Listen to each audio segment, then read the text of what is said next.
Dr. Daniel Goleman. Nah, Daniel Goleman ini dia adalah seorang S3 psikolog dari Harvard bersama dengan temannya namanya adalah Richard Davidson. Richard Davidson juga seorang ahli saraf otak level dunia. Mereka memimpin lebih dari 100 orang tim peneliti untuk meneliti otak dari meditator kelas olimpik. Bapak Ibu Saudara, pada orang normal, menurut penelitian tadi, pada orang normal, ketika orang normal merasakan kebahagiaan, kebahagiaan seperti apa? Misalkan, ketika Bapak Ibu sangat haus dan lapar, atau haus dan lapar ya, ketika Bapak Ibu haus dan lapar, terutama haus ya, kemudian ketemu buah semangka. Gigitan pertama semangka pada saat Bapak Ibu haus dan lapar, itu membuat otak itu senang. Muncul rasa senang, muncul rasa bahagia. Otak itu keluar gelombang gamma berapa detik? Setengah detik. Dihafal ya, setengah detik. Atau kebahagiaan-kebahagiaan lainnya. Misalkan Bapak Ibu punya masalah, punya problem yang sudah dipikirkan sebulan, misalkan begitu. Gimana ya solusinya? Sudah direnungkan sebulan. Lalu satu ketika kepikiran solusinya. Jadi perasaan sudah ketemu solusinya. Perasaan yang sangat nyaman itu, gelombang gamma muncul setengah detik. Ingat ya, orang normal gelombang gamma muncul setengah detik. Kemudian mereka juga meneliti para biksu, diundang dari Nepal, dari India dan Prancis. Karena ini bukan proyek yang murah. Tadi Bapak Ibu lihat, mereka punya tim lebih dari 100 peneliti dengan alat-alat scanner yang besar di University of Wisconsin. Nah, para biksu yang diundang ini adalah mereka yang sudah bermeditasi lebih dari 62.000 jam. Lebih dari 62.000 jam. Makanya tadi dikatakan meditator level olimpik. Kalau satu hari Bapak Ibu meditasi 6 jam, maka itu sekitar 35 tahun. 3 jam boleh tidak? Boleh ya, 70 tahun begitu ya. 1,5 jam deh, wah 140 tahun. Bapak Ibu Saudara, beliau yang sudah bermeditasi 62.000 jam ini, kemudiannya otaknya di-scan seperti cara yang sama.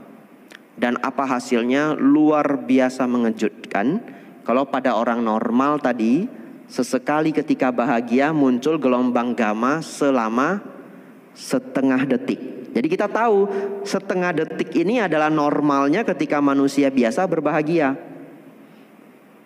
Tetapi para Bhante ini muncul kebahagiaan, muncul gelombang gamma di otak mereka all the time, setiap waktu, apapun yang mereka lakukan. Jadi Bapak Ibu coba renungkan sendiri, kita gimana membandingkannya lagi ya.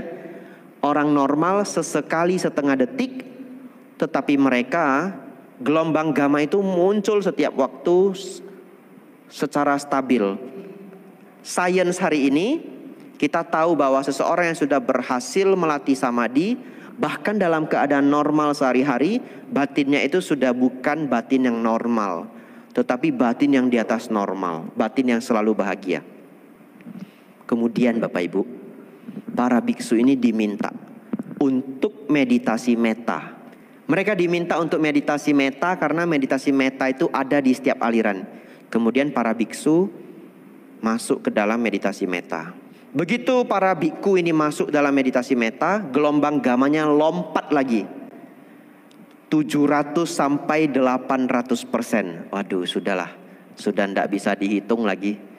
Sudah tahu normal saja bahagianya sudah tak terhingga, ditambah lagi kebahagiaannya naik 700 sampai 800%. Nah Bapak Ibu Saudara, inilah level kebahagiaan dari mereka yang bermeditasi lebih dari 62.000 jam.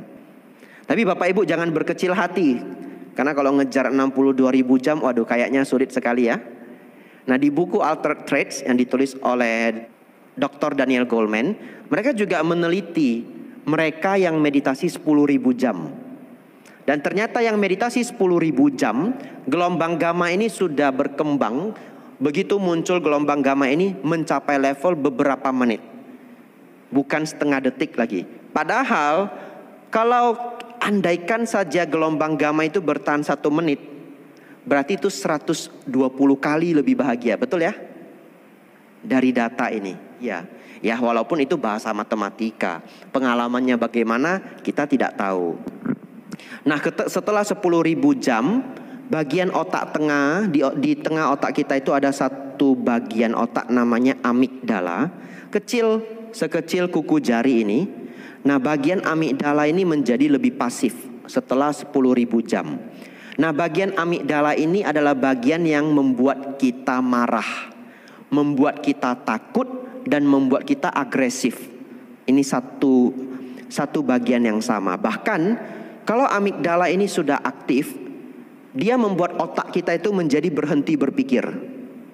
Nah, mungkin kalau pakai bahasa akademis ini Bapak Ibu belum nge 100%. Sekarang saya terjemahkan ke bahasa sehari-hari.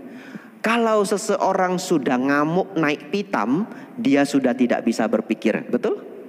Otaknya sudah hang, pokoknya sudah ngamuk, sudah nggak ada logika lagi. Nah, itu karena amigdala itu mengambil alih banyak bagian otak lain agar bagian otak lain tidak bekerja. Sesungguhnya, kenapa otak kita seperti itu gitu? Itu dulu fungsinya adalah kalau Bapak Ibu sedang jalan-jalan di hutan, tiba-tiba ketemu harimau, Bapak Ibu sudah nggak boleh berpikir ini harimau atau bukan harimau. Amigdala harus langsung mengambil alih, pokoknya takut kemudian kabur. Jadi dulu fungsi amigdala ini adalah menghack otak kita agar berhenti berpikir, kabur saja begitu. Tetapi untuk zaman ini kita kan sudah tidak ketemu harimau ya. Nah, ketemunya mungkin ya orang yang Bapak Ibu rasa menjengkelkan. Tapi juga sama, kalau seseorang sudah naik pitam, sudah ngamuk, amigdala mengambil alih, dia menjadi tidak berpikir. Nah, Bapak Ibu Saudara, mereka yang sudah bermeditasi 10.000 jam, amigdalanya menjadi sangat pasif. Artinya dia menjadi orang yang sangat kalem, tenang, dan jarang marah.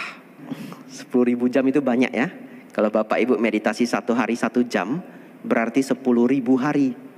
1 tahun kan 300-an hari. 3 tahun 1.000, berarti 30 tahun. Waduh, masih lama Bante. Masih lama. 1 hari 1 jam, ngejar targetnya 30 tahun. Ya, ternyata mereka juga terus melakukan penelitian. Dan ternyata anak-anak ataupun pasien-pasien rumah sakit ini yang sudah menjalani meditasi 100 menit saja, bagian amigdala mereka sudah lebih pasif daripada orang yang tidak pernah meditasi. Ya Bapak Ibu Saudara, dari penelitian ini kita menjadi sangat bersyukur dan bersemangat bahwa barang siapa mau berlatih maka dia mendapatkan hasil. Yang 100 menit mendapatkan hasil 100 menit. Yang 10.000 jam mendapatkan hasil 10.000 jam. Tapi saya pikir Bapak Ibu, sulit mungkin bagi perumah tangga untuk targetnya puluhan ribu jam. Yang penting Bapak Ibu cicil. 1 hari misalkan pagi 10 menit, malam 10 menit. Untuk tahap awal, Bapak Ibu perlu mengembangkan sampai meditasi itu menjadi satu hal yang menyenangkan. Ya, walaupun awalnya 10 menit pagi, 10 menit sore, lama-lama menjadi kebiasaan. Nah, bagi yang sudah piawai silakan setengah jam pagi, setengah jam sore. Yang lebih piawai lagi silakan pagi 1 jam, sore 1 jam.